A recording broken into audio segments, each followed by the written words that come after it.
Atenção! Começa agora uma teleaula de Biologia do Ensino Médio. Você vai assistir a teleaula de número 34. Bons estudos!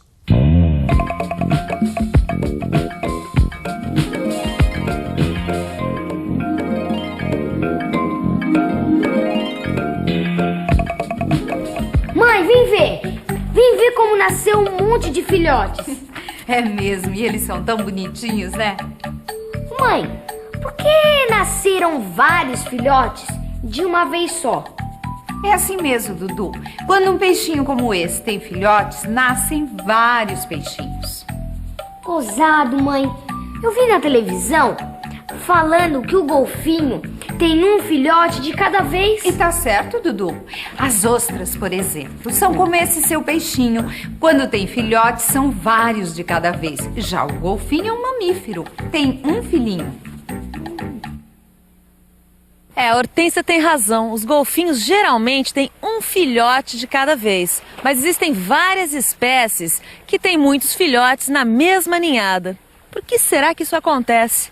Ou melhor, quais são as vantagens e as desvantagens dessas espécies que têm um filhote de cada vez e daqui têm vários filhotes em cada ninhada? Para responder essas e outras perguntas, na teleaula de hoje você vai acompanhar o ciclo de vida de uma espécie de ser vivo que tem cuidados com seus descendentes e de outra espécie que não tem esses cuidados.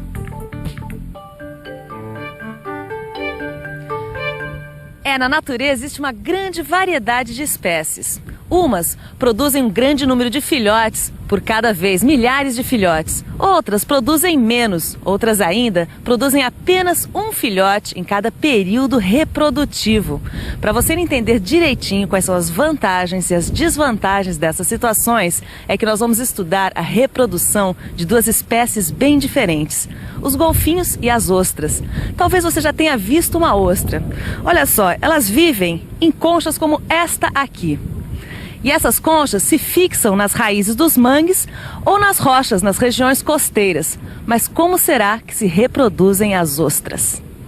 Apesar de tão pequena, uma fêmea de ostra chega a produzir cerca de 500 milhões de óvulos por ano. É isso mesmo.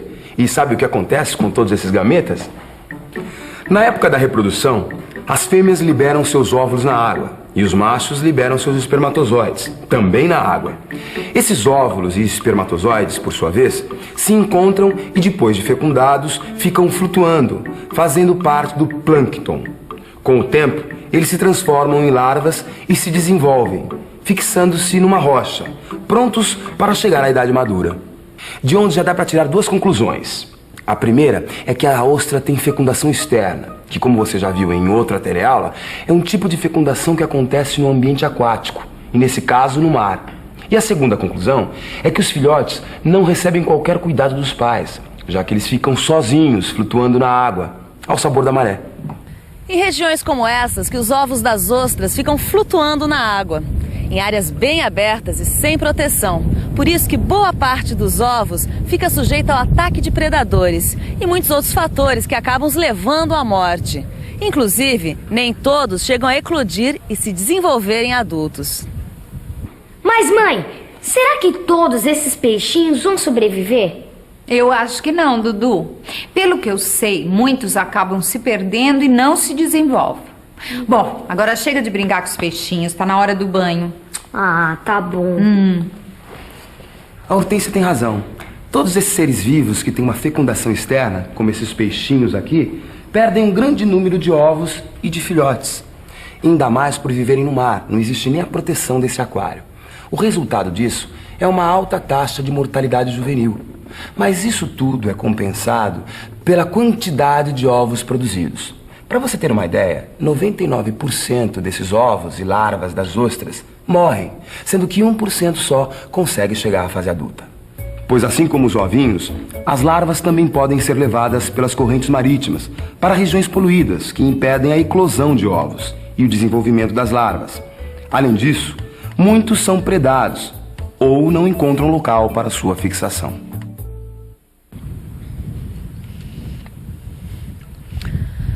Com o tempo, as larvas deixam de flutuar junto ao plâncton e começam a buscar umas rochas como esta aqui, para se fixarem, iniciando a sua fase adulta. Só que as rochas e as raízes dos mangues, onde as larvas das ostras vão se fixar, são disputadas por larvas de muitos outros seres vivos, como os mexilhões. Com isso, grande parte das larvas das ostras não consegue lugar para se fixar e acaba morrendo. Portanto, a eclosão dos ovos não garante que as ostras cheguem à vida adulta. Isso acontece com vários outros seres vivos também, que têm a fecundação externa e produzem uma grande quantidade de ovos.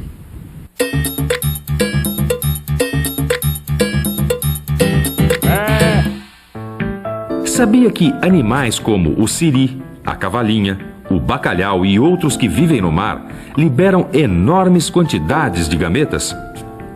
Muitos ovos são formados e a quantidade de filhotes também é grande.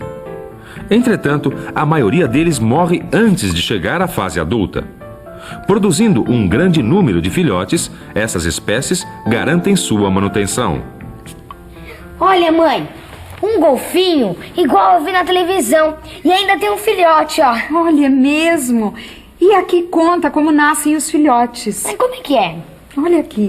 Os golfinhos são mamíferos marinhos que geram apenas um filhote por gestação. Não disse? A gestação demora 1 ano e a mãe amamenta o filhote até 1 ano e meio de idade. Por isso, durante esse período de amamentação, o golfinho filhote economiza energia na busca de alimentos. Além disso, a procura por alimento o afastaria de seus pais, o que seria um perigo, já que ele poderia ser atacado por predadores. Quer dizer que os golfinhos cuidam dos filhotes como a gente? Isso mesmo, como a gente e outros animais. E aqui diz também que eles têm comportamentos sociais. Comportamentos sociais? Como assim? É isso mesmo, os golfinhos têm comportamentos sociais. Quer dizer, eles vivem em grupo. Por exemplo, na hora do parto, a mãe se afasta do grupo junto com uma outra fêmea que vai ajudá-la. E quando o golfinho nasce, ela leva-o até a superfície do mar para ele respirar.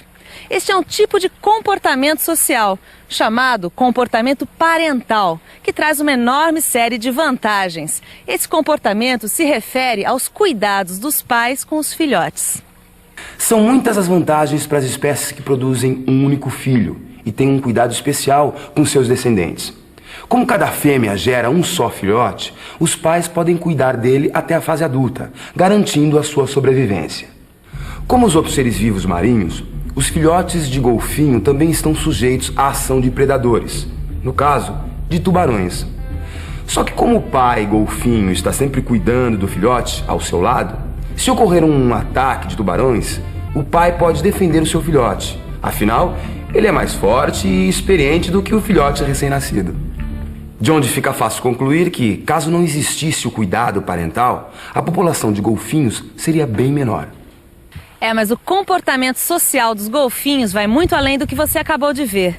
Durante o período em que ele fica acompanhado pelos pais, ele passa por um aprendizado, onde é treinado a viver sozinho, sem a ajuda dos golfinhos mais experientes. Observando os pais, o filhote aprende a ir buscar alimentos, aprende a caçar peixes e aprende também como fugir e se defender dos seus predadores. E vivendo junto com os pais, o golfinho aprende a se defender dos tubarões. É como a gente. É muito parecido mesmo. Olha, aqui diz também que convivendo com outros filhotes, os golfinhos também brincam de várias coisas que servem como um treino para a vida adulta. Como as brincadeiras minhas, do Renato e da Flávia, certo? Talvez. Então, morrem menos golfinhos do que esses peixinhos. Porque os golfinhos têm a proteção dos pais, certo? É, Dudu. Pelo jeito, morrem muito menos golfinhos. É isso mesmo. Se a gente comparar a taxa de mortalidade juvenil dos animais que cuidam da sua prole com a dos animais que não cuidam de seus filhotes, vai ver que a mortalidade dos animais que cuidam da prole é bem menor. Enquanto que só 1% dos 500 milhões de ovos das ostras sobrevive, grande parte dos filhotes golfinhos chega à fase adulta. Mas é claro que não são todos os golfinhos que sobrevivem, já que eles também estão sujeitos ao parasitismo, à falta de alimento, às catástrofes ambientais. Além dos golfinhos, o orangotango e o chimpanzé são outros exemplos de animais que têm cuidados especiais com seus filhotes. Os orangotangos, por exemplo, têm só um filhote por gestação e ele fica de 4 a 5 anos com a mãe. Já os filhotes de chimpanzé ficam até 7 anos com a mãe, quando atingem a maturidade sexual. Na natureza existem inúmeros exemplos de animais que têm cuidados com sua prole e animais que não têm esses cuidados. Mas o que importa nessa teleaula é que você conheça as diferentes formas que as espécies têm de garantir a sobrevivência dos seus filhotes, como você vai rever agora. E atenção, se liga aí que é hora da revisão. Você viu que a taxa de mortalidade juvenil é bem maior entre as espécies que não têm cuidados com seus descendentes. Em compensação, essas espécies garantem a sobrevivência produzindo grande quantidade de filhotes.